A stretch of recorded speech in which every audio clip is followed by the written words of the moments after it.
Amados hermanos siervos de nuestro Dios, paz a vosotros. Es un gusto nuevamente poder compartir con ustedes la lección número 3 titulada El noviazgo dentro del departamento de la sociedad varonil.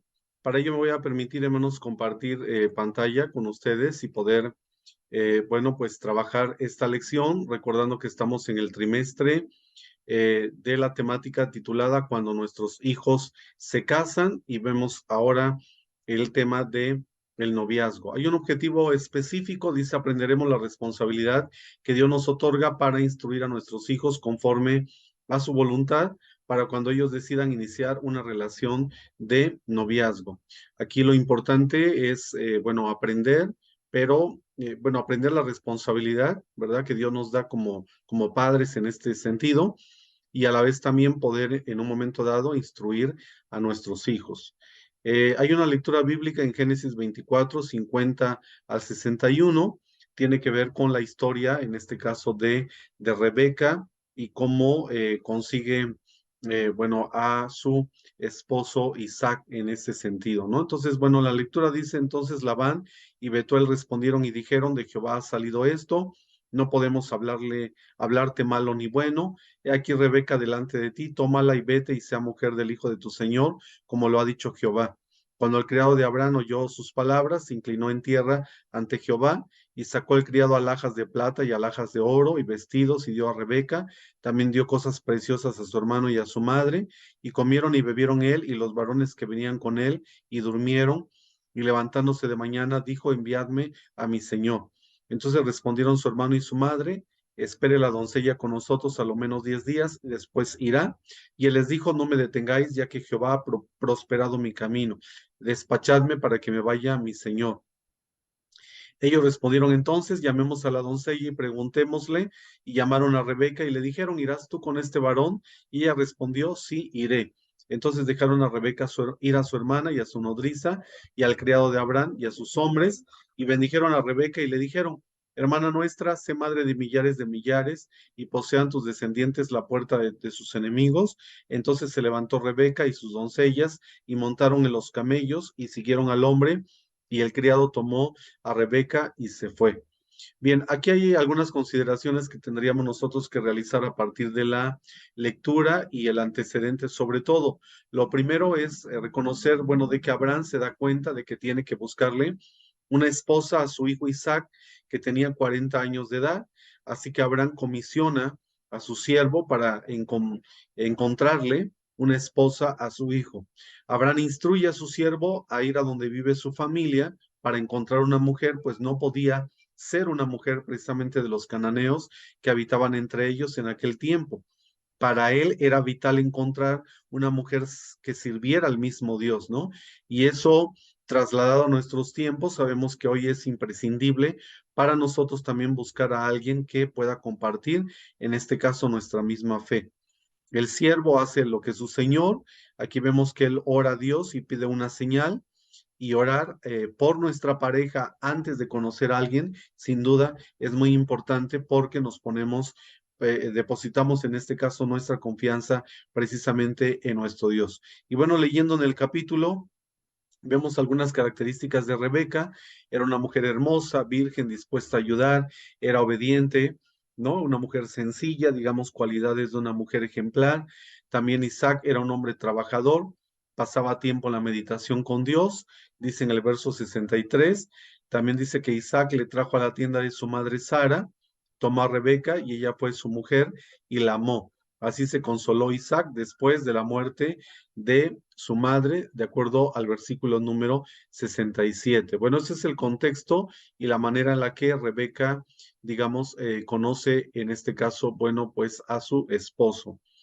Y hay un versículo para reflexionar de acuerdo a esta historia y a la recomendación que Abraham le da precisamente a su siervo de que buscara mujeres dentro de la familia, no fuera de ella, ¿no? De las mujeres de Canaán.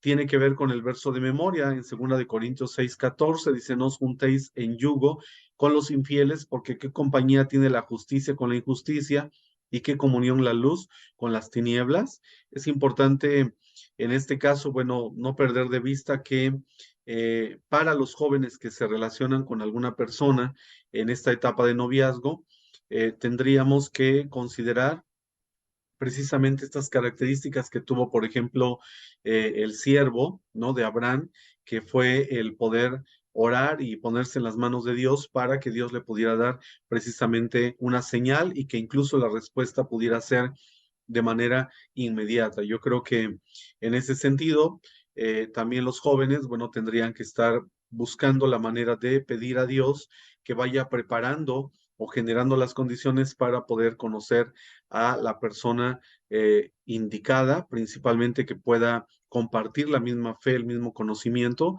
y esto sin duda pues será de gran bendición para poder establecer una familia. En el material exegético de nuestro cuaderno nos dice que en la actualidad es normal que nuestros hijos inicien relaciones de noviazgo sin consultarlo con los padres. Estas pueden darse con miembros de la iglesia como con personas fuera de ella. Allá en Josué, por ejemplo, 24, verso 15, Josué decía de la siguiente manera, y bueno, esto es muy importante, hermanos, poder considerar cómo se puedan relacionar eh, pues nuestros hijos con personas que tengan esta misma forma de pensar y esta misma forma de creer. Dice, y si mal os parece servir a Jehová, escogeos hoy a quien sirváis. Si a los dioses a quienes sirvieron vuestros padres, como estuvieron de esa otra parte del río, o a los dioses de los amorreos, en cuya tierra habitáis, que yo y mi casa serviremos a Jehová. El convencimiento precisamente de poder estar, hermanos, sirviendo a Dios y poder precisamente conocerle desde la familia y desde las relaciones que podamos establecer también con otras personas. Por eso nuestra primera responsabilidad nos dice aquí en nuestro cuaderno que es instruir a nuestros hijos con quien pueden relacionarse de manera sentimental. En Esdras 9:2 dice, porque han tomado de sus hijas para sí y para sus hijos, y la simiente santa ha sido mezclada con los pueblos de las tierras. Es muy importante que pues podamos un poco, hermanos, a partir de esta lección, poder orientarnos como padres para ver la manera en la que tendríamos que hablar, concientizar, de alguna manera, pues convencer a nuestros hijos para que puedan relacionarse con personas que puedan tener este conocimiento y ese temor de nuestro Dios. Hemos escuchado en ese sentido, dice el siguiente párrafo, decir a algunos jóvenes que bueno, son algunos pretextos o algunos argumentos que se dan en ese sentido de no hay con quién relacionarse dentro de la iglesia, o esto no, nos dice también que, bueno, no nos puede justificar precisamente para hacer lo contrario de la voluntad de Dios y, bueno, mezclarnos con otras personas que no tengan nuestra misma forma de creer. Y sobre esto, sabemos que vamos a poder vivir si lo hacemos de esta manera, pues un sinfín de situaciones no agradables, ¿no? Tendríamos que asumir las consecuencias precisamente de nuestras decisiones. Dice Génesis 27:46, y dijo Rebeca a Isaac, fastidio tengo de mi vida a causa de los hijos de Het. Si Jacob toma mujer de las hijas de Het, como estas, de las hijas de las tierras, ¿para qué quiero la vida? Es decir, las decisiones que nuestros hijos puedan tomar, sin duda que también nos van a involucrar a nosotros precisamente en las consecuencias que en un momento dado puedan tener. Por eso sí es muy importante que desde un principio pues tengan claro con quién se van a relacionar y sobre todo que en un momento dado podamos convertir y podamos hablar y compartir la palabra de Dios con las personas que nos podamos relacionar a fin de poderlos en un momento dado, bueno, pues atraer también al camino de nuestro Dios, ¿verdad? Dice el siguiente párrafo, mandamiento claro para el pueblo de Israel. El mandamiento fue claro, ¿no? Para el pueblo de Israel, que era no concertar matrimonios con las gentes que habitaban allí. Ahí en Josué 23:11 al 13 dice, cuidad mucho por vuestras almas. Esto es lo que debemos hacer por nuestros hijos, cuidar el alma de ellos, enseñándoles a elegir pareja sentimental dentro de los que formamos el cuerpo de Cristo para llegar al pacto del matrimonio. Sabemos que en este caso el noviazgo tiene que ser preámbulo precisamente para poder conocer a una persona y de alguna manera pues estar pensando en este compromiso formal que debemos tener como hijos de Dios, que es precisamente el matrimonio. Y en esa parte, pues sí tenemos que ver con qué persona nuestros hijos se van a relacionar. Tiene que ver desde la familia, la educación, los principios, los valores, pero sobre todo también, en este caso, el temor a Dios. Como dice 2 Corintios 2:16, qué concierto el templo de Dios con los ídolos. Definitivamente las tinieblas y la luz no se pueden juntar.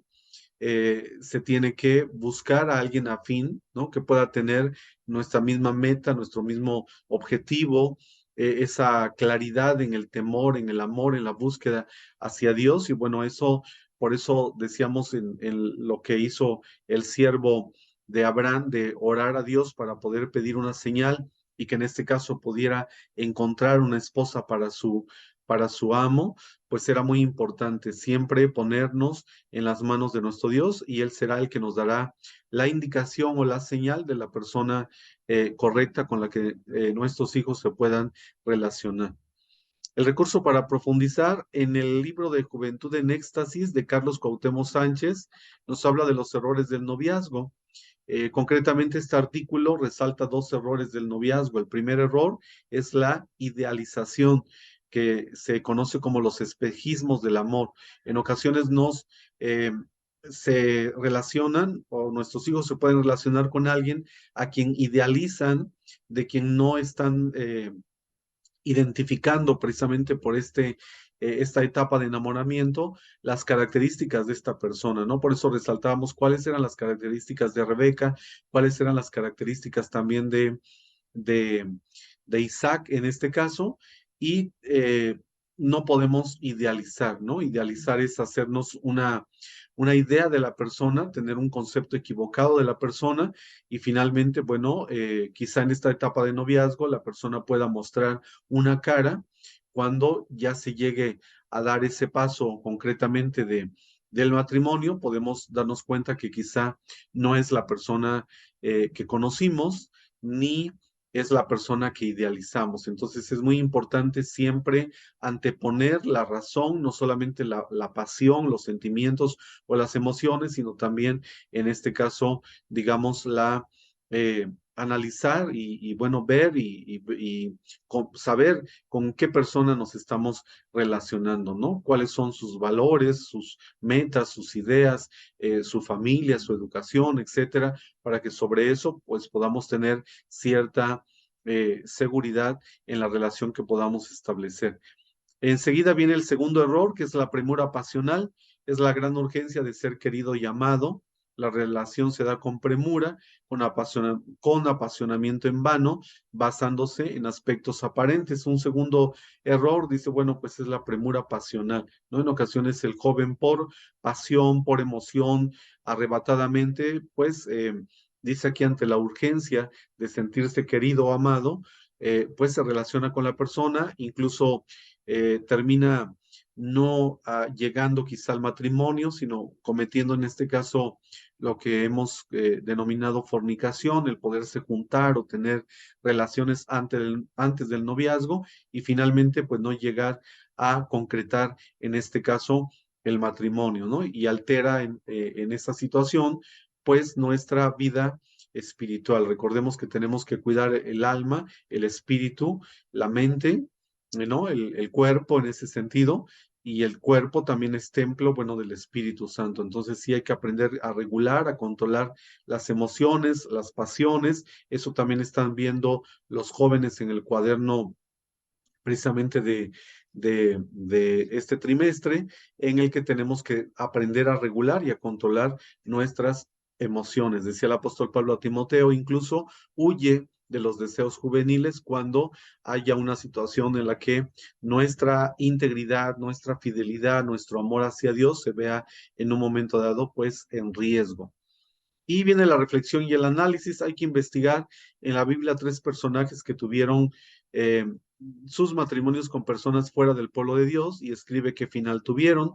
Creo que la historia más conocida que yo resalto acá es la de Sansón y Dalila, que viene en Jueces capítulo 16 del 1 al 31, donde podemos ver que en esta relación y por precisamente Sansón relacionarse con alguien que no era del pueblo de Dios, termina precisamente en una consecuencia muy lamentable de traición, de dolor y de muerte.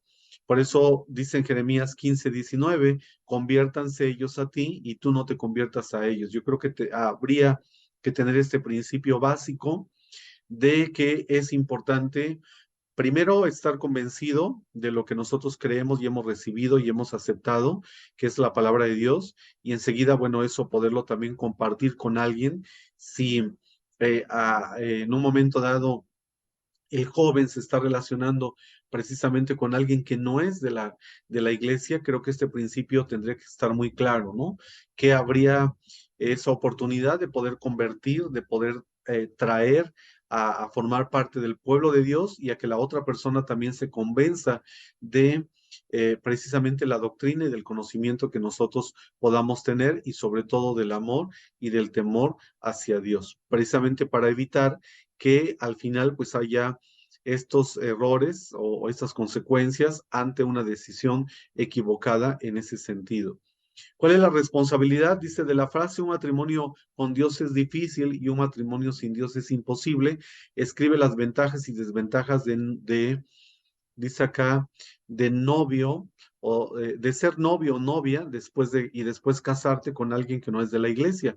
Comparte experiencias con tus hijos y con la sociedad varonil. Seguramente esta parte va a ser muy importante poderla comentar con los varones e incluso también con nuestros hijos, porque bueno, aquí habría que revisar que en un momento dado la relación con una persona que no tiene este conocimiento de Dios, que no es parte del pueblo, quizá puede tener más desventajas que ventajas, ¿no? Sin embargo, en un intento de poder ver qué ventajas podría tener el relacionarse con alguien que no tiene este conocimiento, pues sería el hecho de que la otra persona muestre un interés por conocer, por aprender, por saber, por escuchar la palabra de Dios.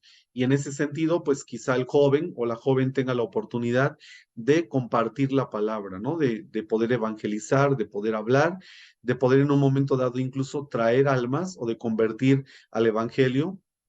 Me parece que no es la primera vez que en un momento dado, pues surge esta situación también de que nos relacionamos quizá con alguien que no es propiamente de la doctrina, de la iglesia, pero al final por este esfuerzo de evangelización, este convencimiento a partir también de las actitudes y del ejemplo, termina la persona agregándose a la iglesia en ese sentido. Y bueno, una ventaja es que estaríamos ganando un alma para Cristo. Esto sin duda implica mucho esfuerzo, oración, ayuno, para precisamente poder atraer a la iglesia y al conocimiento de Dios a la persona que en un momento dado pues no comparte esto. ¿Cuál es la ventaja o las desventajas de relacionarnos con alguien, digamos, de fuera? Pues sería puede influir negativamente para apartarnos de la doctrina. Habría discusiones a causa de la forma de pensar y de la forma de creer, de entrada desde la etapa de noviazgo y enseguida cuando ya se pueda vivir, incluso con los hijos, habrá discusiones en ese sentido de, bueno, ¿qué vamos a hacer con los hijos? ¿Se van a presentar? ¿Se van a bautizar? eh, a dónde los vamos a llevar, ¿no? A qué lugar vamos a ir. Entonces, si esto en un primer momento no se visualiza como un problema, pero a la larga eso nos va a generar una situación de discusión precisamente por las formas de pensar y de creer, y eso nos va a llevar a la división o a la separación de la misma familia, ¿no? Incluso a caer en errores como permitir que los hijos puedan, pues, ser digamos, bautizados en otro lugar y estar quizá con esta doble, eh, diríamos, doble moral en ese sentido de, por un lado, cumplir con la parte que tiene que ver con la iglesia, pero también cumplir con la otra parte del que no conoce las cosas de Dios y consecuentemente, pues esta es la mezcla que la palabra de Dios nos dice que no tendría que haber entre los hijos de Dios y los hijos de los hombres, ¿no? Y entonces aquí tendría repercusiones muy difíciles en las decisiones con los hijos, que tendría que ver con el divorcio, con problemas, ¿no? Entre familias, entre ellos mismos. Y finalmente lo que sería mucho más grave es que precisamente la otra persona logre influir para que en un momento dado pues cambie los valores, los principios y el conocimiento de la doctrina en nuestros hijos y terminaran precisamente apostatando de la fe en ese sentido, que sería pues muy, muy triste, ¿no? Entonces, bueno, pues yo creo que aquí lo más importante será compartir con nuestros hermanos pues estas experiencias y bueno, pues orar en este caso por nuestros hijos, que a su vez también ellos hagan lo propio para que en un momento dado pues se encuentren personas que de alguna manera pues les permitan tener una vida eh, pues llena de, ¿qué diríamos?, de estabilidad, de felicidad. Vemos también que Isaac y Rebeca al final hubo situaciones también complicadas en su matrimonio más adelante, que de alguna manera, bueno, se pudieron superar y de las cuales también nosotros podemos aprender. Entonces yo creo que siempre será muy necesario estar buscando la ayuda y la fortaleza de Dios para que podamos aprender o saber tomar decisiones equivocadas y nuestros hijos se puedan relacionar con personas que efectivamente puedan tener valores, principios y sobre todo que puedan profesar esta misma fe que nosotros tenemos. Ese sería, mis hermanos, pues lo que hemos compartido con ustedes para que lo podamos desarrollar, ampliar y sobre todo enriquecer a partir de la experiencia de cada uno de nuestros hermanos. Mi deseo es que el Señor les bendiga. Paz a vosotros.